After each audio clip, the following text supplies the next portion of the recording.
वृंदावन बिहारी लाल की जय। राधा रानी सरकार की जय। उमापति महादेव की जय। बोले रामचंद्र सरकार की जय। ओम स्वस्ति श्री गणेशाय नमः। ओम स्वस्ति श्री राधा कृष्ण चरण कमलेभ्यो नमः। ओम स्वस्ति श्री गुरुदेव चरण कमलेभ्यो नमः। गंगा तरंग रमणीय जटा कलांभम गौरी निरंतर विभूषिति वाम भागम नारायणं प्रियमदं मदाप्यारं वाराणसीपुरपतिं भज विश्वनाथं भज विश्वनाथं। सब द्वारन को छोड़ के आयो तेरे द्वार। ए जनक की लाडली नेक मेरी ओर निहार। टुक मेरी ओर निहार। आइए हनुमंत विराजिए मैं कथा करूं मति अनुसार। प्रेम सहित आसन धरूं ब्राजो पवन कुमार। ब्राजो पवन कुमार।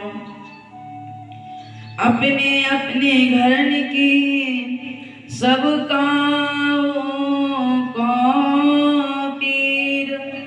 तुम ही पीर सब घरन की।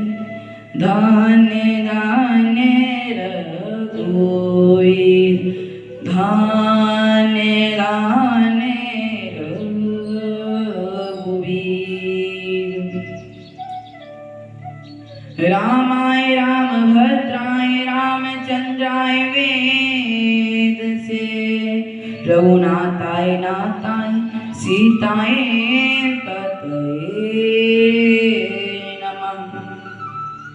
बुद्धिहीन तनु जान के सुमिरो पवन कुमार। बल बुद्धि विद्या देव में हरहु कलेश विकार। बोलिए वृंदावन बिहारी लाल की। राधा रानी सरकार की। परम प्रातुर अखिलेश्वर अकाय करना मृणालय भक्ति वांछा कल्पितुम।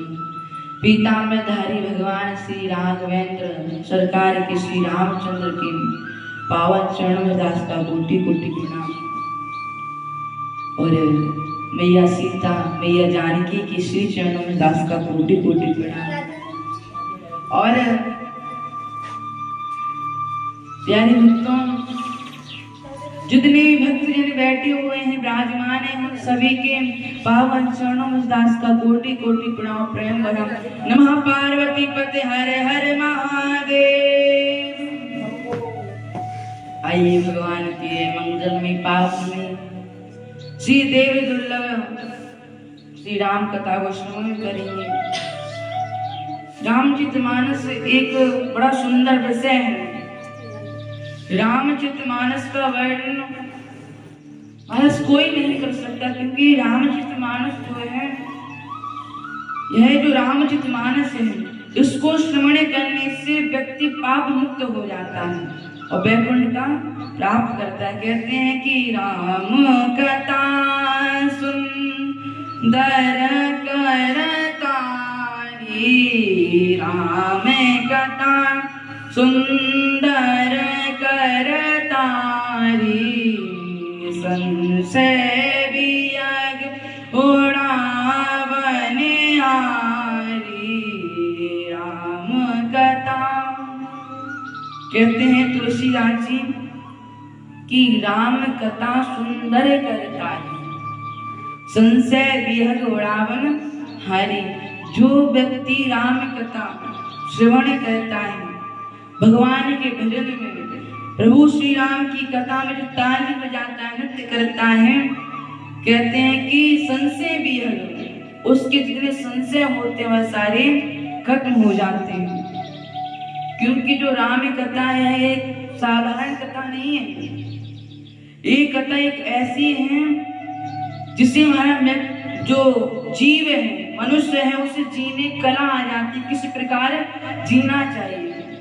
क्योंकि प्रभु श्री राम ने जितनी लीला की है इसमें वह मर्यादा से की हुई है, इसी के लिए भगवान मर्यादा पुरुषोत्तम भी कहते हैं। इसी के लिए जितने लोग भी यहाँ पर राम कथा श्रवण कर रहे हैं, जो प्रेम से श्रवण करता है राम कथा, और जो भगवान की कथा में ताली बजाता है, नृत्य करता है, उसके सारे संशय खत्म हो जाते हैं। आगे श्री तुलसीदास जी ने राम कथा के एक एक अक्षर को, एक ही ऐसी चीज नहीं छोड़ी, इसको प्रणाम ना किया, एक एक अक्षर को प्रणाम करते हैं। यहाँ तक कि पशु पक्षी, जीव जंतु, संत महात्मा, पेड़, वायु सबको प्रणाम कर रहे हैं, जड़ चेतन सबको प्रणाम कर रहे हैं। क्योंकि हर किसी के अंदर विराजमान तो एक ही प्रभु। आइए हम लोग राम कथा श्री रामचरितमानस के प्रथम श्लोक हम लोग श्रवण करेंगे। ओ वर्णानामर्थ संगानाम रसानाम छंदसामपि मंगलानाम च कर्तारो वंदे वाणी विनायको। कहते हैं वर्णा नाम संगा नाम रसा नाम छंदसाम अपि मंगला नाम च कर्तारो वंदे वाणी विनायको। तुलसीदास जी इस श्लोक में प्रणाम कर रहे हैं प्रभु श्री गणेश और मैया सरस्वती को। कहते हैं इसी के लिए बड़ी सुंदर वंदना, इसी के लिए तो कह रहे हैं कि वंदे वाणी विनायक, कि वाणी बोलने की कला, और जो जितने विघ्न आते हैं, इसीलिए वंदे वाणी विनायक, जितने विघ्न आते हैं सभी कौन टालता है? भगवान श्री गणेश। भगवान श्री गणेश बुद्धि के दाता हैं। इसी के लिए तुलसीदास जी कह रहे हैं कि गणेश भगवान बुद्धि प्रदान करते, हर किसी व्यक्ति को बुद्धि देते हैं। और मैया सरस्वती क्या देती हैं? बोलने की कला, की किस प्रकार हम लोगों को बोलना है, कैसे बोलना है मैया देती हैं सरस्वती। यदि सरस्वती मैया की उन्होंने केवल वंदना की होती तो बोलने की कला आ जाती, और गणेश जी की ना की होती बुद्धि कहाँ से आती? अब जब हमारी बुद्धि है नहीं, बोलने की कला आपको प्राप्त हो गई, तो जब आपका बुद्धि है नहीं, बोलने की कला प्राप्त हो गई है, तो महाराज जो आपको बोलना नहीं है वही भी आप बोलने लगोगे, क्योंकि बुद्धि ही नहीं है, क्योंकि आपके पास बुद्धि ही नहीं है। इस प्रकार सभी लोग बड़े आनंद में, बड़े प्रसन्न में कथा श्रवण कर रहे हैं, क्योंकि भगवान की है पावन में मंगल में देव दुर्लभ कथाएं। और यदि आपका बुद्धि नहीं, यदि भगवान श्री गणेश की पहले स्तुति कर दी होती, वंदना कर दी होती, तो आपको बुद्धि प्राप्त हो जाती। सरस्वती की ना की होती तो महाराज इधर तो बोलने की कला नहीं आती। जब बुद्धि है, बोलने की कला नहीं, बुद्धि किस काम की? जब बोलने की कला ही नहीं आती, किस प्रकार बोलना है, कैसे बोलना है, तो महाराज कैसे बोलेंगे? यदि महर्षि के लिए तुलसीदास जी ने कहा कि दोनों में गड़बड़ नहीं करेंगे, साथ में प्रणाम करें। कैसे? वंदे वाणी विनायक। इसी के लिए 7वें प्रणाम किया है। आगे तुलसीदास जी बड़ा सुंदर सी राम कथा में दूसरे श्लोक में प्रभु श्री रामचंद्र और मैया की 52वीं कथा में प्रभु श्री सदा शंकर और मैया भवानी को प्रणाम करते हैं। कहते हैं भवानी शंकरो वंदे श्रद्धा विश्वास रूपिणो यभ्याम विना न पश्यन्ति सिद्धा स्वान्तश्मीश्वरम्। इधर तुलसीदास जी महाराज मैया भवानी को, मैया पार्वती को श्रद्धा नाम से पुकारते, श्रद्धा कहते हैं, और शंकर जी को विश्वास कहते हैं। क्योंकि हम लोग जब कोई कार्य करते हैं, जो कोई शुभ कार्य प्रारंभ करते हैं, कोई शुभ कार्य कोई कार्य करने जा रहे हैं या फिर, तो यदि हम लोगों को उसकी लगन है, श्रद्धा है, विश्वास है कि हाँ हमको इस कार्य को करना ही है, इसको पूर्ण करना ही है, इस कार्य को मुझे करना ही करना है, यदि कोई विश्वास से वह कार्य करता है, श्रद्धा से जो कोई कार्य करता है, भगवान के चिंतन करके जो कार्य करता है, वह कार्य 100% पूरा होता है, वह अवश्य काम पूरा होता है। जिसमें विश्वास ही नहीं है कि हम तो ये कार्य कर ही नहीं पाएंगे, तो उसका कार्य पूरा होगा नहीं होगा। इसी प्रकार कह रहे हैं कि मैं ऐसे प्रभु को प्रणाम करता हूँ जो हमारा हमको विश्वास देंगे कि हम इस राम कथा को लिख सकते हैं। श्रद्धा के साथ, विश्वास के साथ तुलसीदास इस राम कथा को लिख रहे हैं। आगे प्रभु शंकर को प्रणाम करते हैं, अपने गुरुदेव को, क्योंकि तुलसीदास जी गुरुदेव भगवान शंकर है। कहते हैं वंदे बोधमयं नित्यं गुरुं शंकर रूपिणं हेमाश्वतो हि वक्रोऽपि चंद्रः सर्वत्र वन्दते। कहते हैं कि वंदे बोधमयं नित्यं, मैं उनको प्रणाम करता हूँ जिसके मस्तक पर टेढ़ा चंद्रमा विराजमान है, जिसकी जटाओं में से गंगा मैया बह रही है, गंगा मैया प्रवाहित है।